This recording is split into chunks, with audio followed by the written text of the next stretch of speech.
El Kybalión, por Hermes Trismegisto. Capítulo número 12. Causalidad.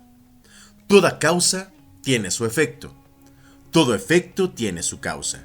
Todo ocurre de acuerdo con la ley. Azar no es más que el nombre que se le da a la ley no reconocida. Hay muchos planos de causalidad, pero ninguno escapa a la ley. El Kybalión. El sexto gran principio hermético, el principio de causa y efecto, encierra la verdad de que nada sucede casualmente, que la casualidad es solo un término que indica la existencia de una causa no reconocida o percibida, que el fenómeno es continuo, sin soluciones de continuidad. El principio de causa y efecto está tras todo pensamiento científico, antiguo o moderno, y fue enunciado por los instructores herméticos de los tiempos primitivos. Y si bien han surgido muchas discusiones y disputas entre las varias escuelas del pensamiento, estas disputas han versado especialmente sobre los detalles de la operación del citado principio, y también sobre el significado de determinadas palabras. El inmanente principio de causa y efecto ha sido aceptado como correcto por todos los pensadores del mundo que merecen realmente tal calificativo. Pensar de otra manera sería sacar el fenómeno del universo del dominio de la ley y del orden, relegándolo a ese algo imaginario al que al hombre ha dado el nombre de casualidad. Un poco de meditación evidenciaría que no existe absolutamente tal casualidad. Webster define la palabra casualidad diciendo que es un supuesto agente o modo de actividad diferente de una fuerza, ley o propósito. La operación o actividad de dicho agente, el efecto supuesto de tal agente, un suceso, una cosa fortuita, una casualidad, etc. Pero un poco de meditación demostrará que no puede existir dicho agente casual, en el sentido de que algo externo y fuera de la ley, algo aparte de la causa y del efecto. ¿Cómo podría existir algo actuando en el universo fenomenal independientemente de las leyes, del orden y de la continuidad del último? Tal agente sería algo completamente independiente del tren coordinado del universo, y por consiguiente sería superior a él. No podemos imaginar nada fuera del todo, más allá de la ley, y esto porque el todo es precisamente la ley en sí mismo. No hay sitio en el universo para nada extremo independiente a la ley. La existencia de algo semejante convertiría a todas las leyes naturales en inefectivas y sumergiría el universo todo en el desorden más caótico. Un examen cuidadoso demostrará que lo que llamamos casualidad es meramente una expresión concerniente a causas obscuras, causas que no podemos percibir, causas que no podemos comprender. La palabra casualidad se deriva de una frase que significa a echar los dados, siendo la idea encerrada que la caída es meramente una ocurrencia, sin relación con causa alguna. Y en este sentido suele emplearse la palabra en cuestión, pero cuando se examina el asunto detalladamente se verá que no hay tal casualidad absolutamente en la caída de un dado. Cada vez que cae el dado mostrando cierto número, obedece a una ley tan infalible como la que gobierna la revolución de los planetas en torno al Sol. Tras la caída del dado existen causas o cadenas de causas, eslabones de ininterrumpida sucesión hasta donde la mente no puede alcanzar. La posición del dado en la caja, la suma de energía muscular empleada al arrojarlo, el estado de la mesa, etc., son otras tantas causas cuyo efecto puede verse. Pero tras estas hay encadenamiento de causas invisibles precedentes, todas las cuales obran sobre el número que el dado debe mostrar en su cara superior.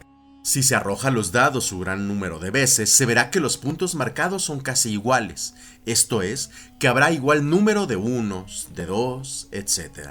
Arrójese una moneda al aire y al caer dará cara o cruz, pero si se arroja un número de veces suficiente, las caras y las cruces se igualarán. Pero todo cae bajo la operación de la ley de causa y efecto, y si pudiéramos examinar todo el eslabonamiento de causas, veríamos claramente que era sencillamente imposible que el dado cayera de otra forma que en la que cayó, bajo las mismas circunstancias y al mismo tiempo. Siendo las mismas causas, se produce siempre el mismo resultado. Toda ocurrencia tiene su causa y su porqué. Nada ocurre sin causa, o mejor dicho, sin una cadena de causas. Al considerar este principio, muchos se quedan confundidos, porque no puede explicar cómo una cosa puede suceder a partir de una causa o de otra.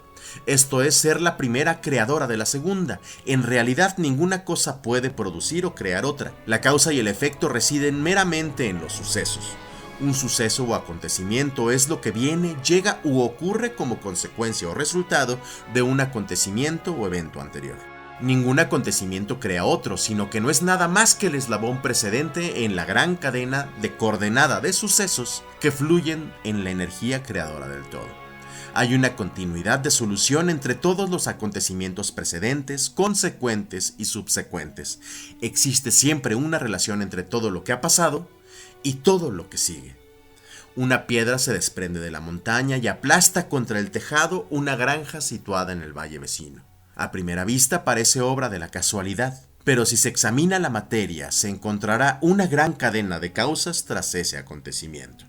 En primer lugar estaba la lluvia que ablandó la tierra que sostenía la piedra, permitiéndole así caer. Antes de esa causa estaba la influencia precedente del sol y de otras lluvias, las que gradualmente fueron desintegrando la piedra de la roca. Antes aún estaban las causas que se contribuyeron o produjeron la formación de la montaña y su elevación sucesiva por medio de las convulsiones de la naturaleza, y así ad infinitum.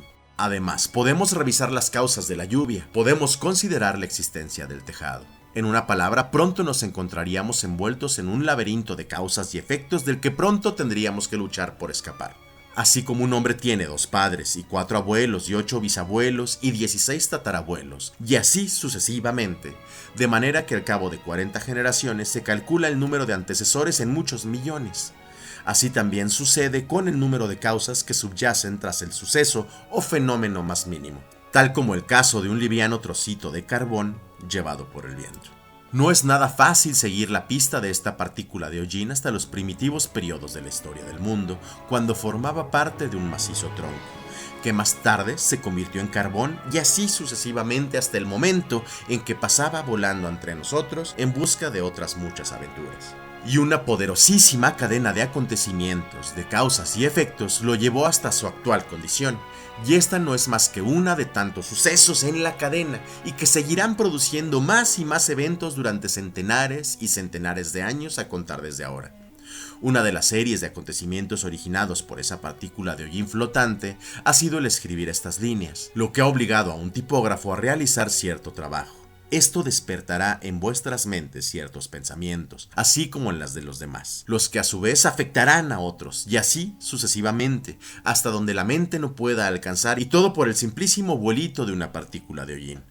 Todo lo cual muestra la relatividad y la asociación de las cosas y la deducción, consiguiendo de que nada hay más grande ni pequeño en la mente que todo lo creo. Meditemos un momento. Si cierto hombre no hubiera encontrado a cierta mujer en la oscura edad de piedra, vos que estáis ahora leyendo estas líneas no estaríais aquí. Y si quizá la misma pareja no se hubiera encontrado, los que escribimos estas líneas tampoco estaríamos aquí. Y el mismo hecho de que nosotros por su parte escribamos y de que vos lo estáis leyendo, afectará no solamente nuestras propias vidas, sino que también tendrá un efecto directo o indirecto sobre muchas otras personas que viven actualmente o que vivirán en las edades por venir. Todo pensamiento generado en nuestra mente, todo acto realizado tiene sus resultados directos e indirectos, que se eslabonan coordinadamente en la gran cadena de causas y efectos. No deseamos entrar en discusión sobre el libre albedrío y el determinismo en esta obra, por múltiples razones. Entre otras muchas, la principal es que ningún lado del asunto es completamente exacto, siendo en realidad ambos parcialmente verdad, de acuerdo con las enseñanzas herméticas. El principio de polaridad demuestra que ambos aspectos son medias verdades, los opuestos polos de la verdad. La verdad es que el hombre puede ser a la vez libre y limitado por la necesidad, dependiendo todo del significado de los términos y de la altura de la verdad desde la cual se examine el asunto. Los antiguos escritores expresaban el punto diciendo que, cuanto más lejana está la creación del centro, tanto más limitada está. Cuando más próxima está del centro, tanto más libre está. Los hombres, en su mayoría, son más o menos esclavos de la herencia del medio ambiente, etc., y manifiestan muy poco libre albedrío. Se ven arrastrados por las opiniones, costumbres y pensamientos del mundo externo, así como también por sus emociones, sentimientos y modalidades. No manifiestan el menor dominio de sí mismo que merezca ese hombre. Y con indignación rechazan esa afirmación diciendo: yo puedo obrar ciertamente con plena libertad y hacer lo que se me dé la gana. Hago precisamente lo que yo quiero hacer. Pero no pueden explicar por qué, ¿O de dónde viene el necesito y el me gusta? ¿Qué es lo que los hace querer una cosa con preferencia a otra? ¿Qué es lo que les hace gustar una cosa y no otra? ¿No hay ninguna razón para sus gustos y necesidades? El maestro puede transformar los agrados y necesidades en otros en el extremo opuesto de su polo mental. Puede y tiene la capacidad de querer, en vez de querer porque algún sentimiento, modalidad, emoción o sugestión del medio ambiente despierte en él una tendencia o deseo de hacer tal o cual cosa. La mayoría de los hombres son arrastrados como si fueran una piedra, obedeciendo al creciente del medio ambiente, a las influencias externas y a las modalidades, deseos y emociones internas, por no hablar de los deseos y voluntades de los demás que son más fuertes. La herencia, el medio ambiente y las sugestiones los arrastran sin la menor resistencia por su parte, sin que ejerciten en modo alguno su voluntad. Movidos como las fichas en el tablero de ajedrez de la vida, desempeñan su parte y se quedan a un lado después del juego. Pero los maestros que conocen las reglas del juego se elevan por encima del plano de la vida material y colocándose en contacto con los poderes superiores de sus naturalezas, dominan sus propias modalidades, caracteres, cualidades y polaridades, y así como el medio ambiente que los rodea, haciéndose en esta forma directores del juego en vez de meras fichas, causas en vez de efectos.